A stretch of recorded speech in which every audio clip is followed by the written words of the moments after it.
of the turbines. So what is the difference between the pumps and the turbines as hydraulic machines? The difference is very obvious.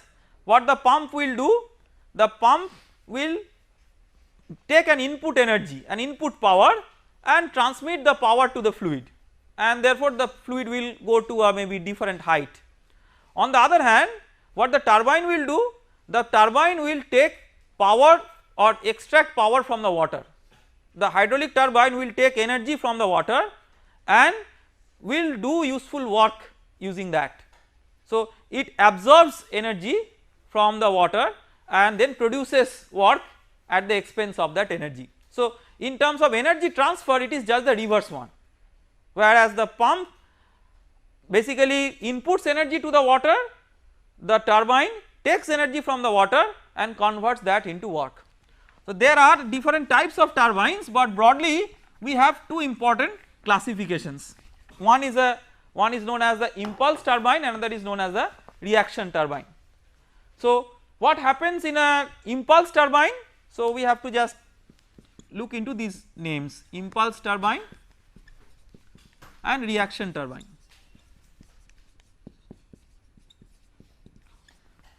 So in an impulse turbine, first of all, see, when you want to run a turbine, you must have some head available. So how is the head available? Let us say that you have a reservoir which is located at a large height. So let us say that we have such a reservoir like this, where you have water stored. So it may be in a hilly region and a high elevation region where you have the storage of water. Now you have a pipe, a large pipe which conveys this water to a lower elevation, which transmits this water to a lower elevation. The whole objective is to utilize the head of the fluid which is there in this reservoir. So when it is coming down, when it is say being discharged, there is a drop in the potential energy here. So you expect that to convert into kinetic energy first. To do that, you put a nozzle here. So this nozzle, what it tries to do is it takes the input potential energy.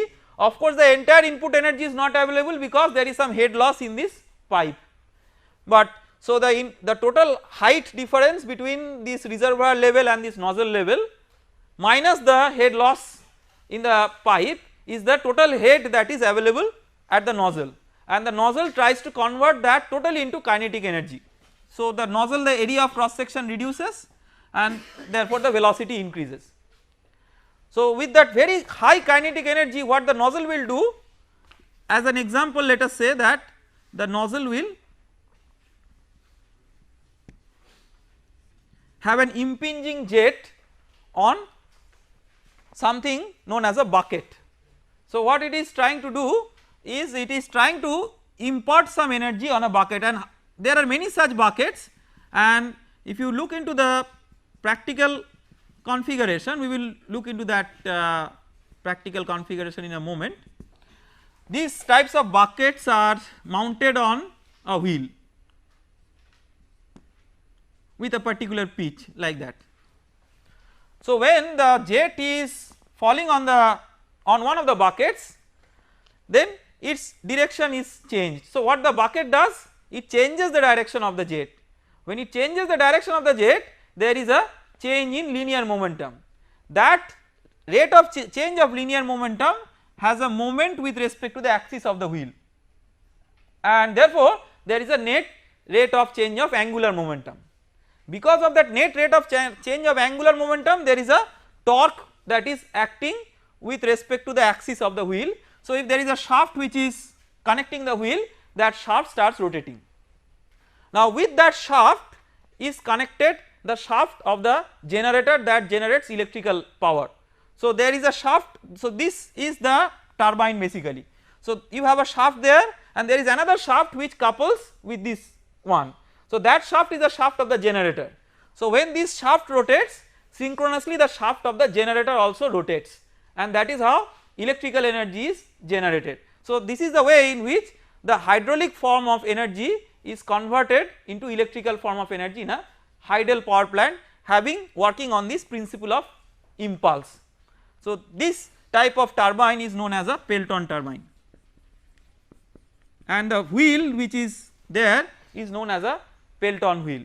So sometimes these turbines in a technical perspective are also given a broader sense of turbo generator, because you have a turbine that is not solely good enough. So the turbine generates some power output, but that is a mechanical power output, that is the rotation of the shaft, but you have to convert that into electrical power. So you also need to have a generator. So you have a turbine and a generator coupled through a common shaft coupling, and that is why the integrated system is known as a turbo generator. Now there are certain technical names or issues associated with these. First of all, this reservoir from which the fluid is supplied is known as a head race, and the corresponding level, this level is known as head race level.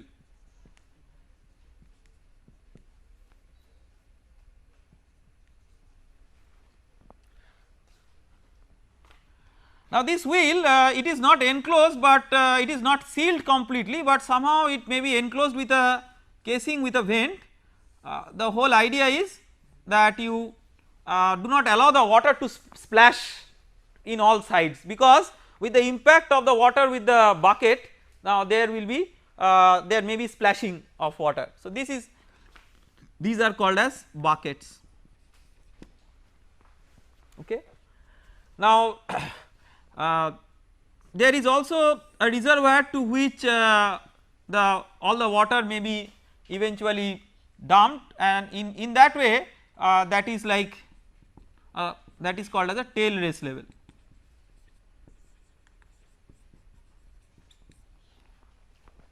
But the net head, although it appears that there is a this elevation difference between the head race and the tail race will matter, but the most important thing that matters is not that difference, but the difference of this height.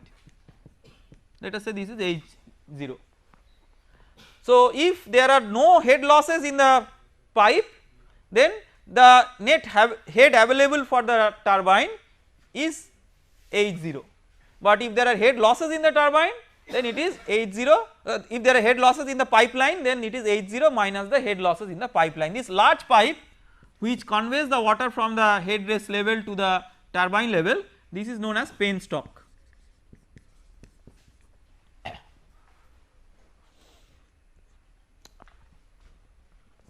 And these buckles are these buckets are there in a circle, and their center line, the circle drawn with their center line, that is known as a pitch circle, and the corresponding diameter is known as a pitch circle diameter, and all the calculations are made referring to the pitch circle diameter. We will go into the construction of the bucket subsequently, but first let us understand that why this is called as an impulse turbine. We have just given an example, but why the name impulse? So from the working principle it is quite clear that it is the impulse of a jet with a high kinetic energy that is solely utilized to do the work.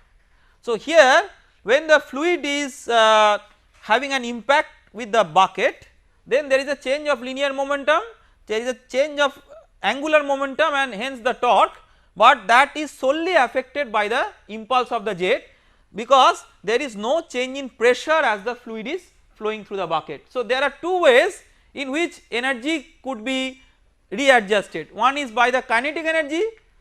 Here of course in the same level you cannot have a change in the potential energy, but you could have a change in the pressure also. That is also another way of imparting a head, but here you are not having any change in pressure. So the entire thing is just like open to atmospheric pressure, it is just a casing but not a sealed one. So the important thing is, it is important to recognize that when you have an impulse turbine, you do not have a change in pressure as the fluid is moving through the turbine passage. That is what is very important. It is solely the impulse of the jet that is being utilized. On the other hand, when you have some turbine called as a reaction turbine, so let us give an example of the reaction turbine. That an example of a reaction turbine maybe this one, which is in a sense it may look like, the constructional features may look like the centrifugal pump, but there are many differences, but when you draw schematically you will have similar blades, and this is the rotor, and this is basically representing a case when fluid is entering the passage in the blade from the radially outward direction to the inward direction. So, this is just opposite to the movement of fluid in a centrifugal pump. Centrifugal pump from the lower diameter to the higher diameter. This radial flow turbine from the outer diameter to the inner diameter, and it is guided by the blade passage exactly in a very similar way. And there are certain technical name differences, like this rotor in a turbine is called as a runner, in a pump it was called as impeller. So, in a turbine that is known as a runner, and this type of radial flow turbine is known as a Francis turbine, just like that impulse turbine was the name of that was Pelton turbine. So, here we are giving an example of a reaction turbine, a radial flow reaction turbine, example is this one, the Francis turbine. Now, again the question comes, why is it a reaction turbine? So, when the fluid passes through this blade passage, it has it basically what it does, the fluid is coming with some energy, it is giving its energy to the rotor and leaving with a lower energy, that is what it is doing, and that is how the rotor is energized, it is rotating. That is the basic thing which is happening. If you explain to a school boy or school girl what is happening, so that is what is basically happening, some energy, the fluid is coming with some energy, it is transferring some energy to the rotor in the process, so that the rotor starts rotating and the fluid is leaving with a lower energy. That is how the energy transfer is taking place. Now, when this energy transfer is taking place, the mechanism is that there is not only a change in kinetic energy, but more importantly there is a continuous change in pressure as the fluid is flowing through the blade passage, and that makes it distinguishable from the impulse turbine, where there is no change in pressure as the fluid is flowing across the rotor. So, when there is a change in pressure, because why there is a change in pressure, because totally this is concealed. So, when you have, it is not exposed to a common atmospheric pressure. So, with a change in velocity and the blade passage geometry, it has to adjust by having a change in pressure. So, there is a continuous change in pressure through as the fluid is flowing through the blade passage of such a turbine, and that is why this is known as a reaction turbine. The name reaction is like it is based on sort of an action reaction principle, again it is a misnomer.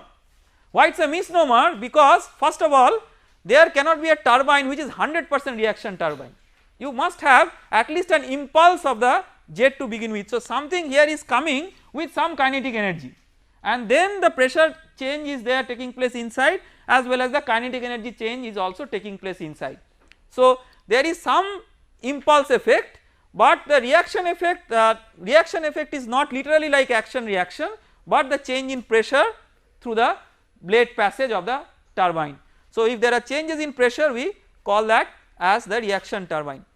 There is a turbine which I mean there are many types of reaction turbine. This is a radial flow reaction turbine, there may be axial flow reaction turbine, just like axial flow pumps we could have axial flow reaction turbine, that is known as, one of the examples is Kaplan turbine. So, that is, this is radial flow and Kaplan turbine is axial flow.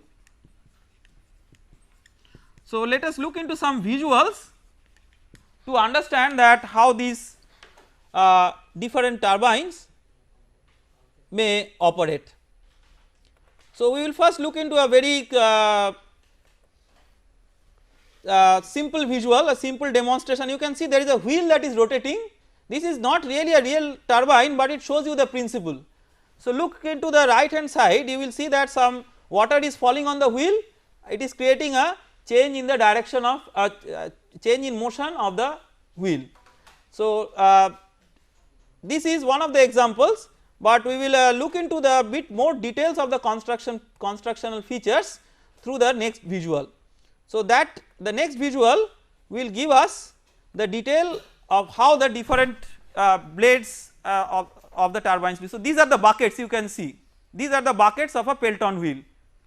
So, you can clearly get the idea of the constructional features of the buckets which are there, and then we will see different types of turbines. So, this just shows a 3 dimensional view of the different ones. This is what type?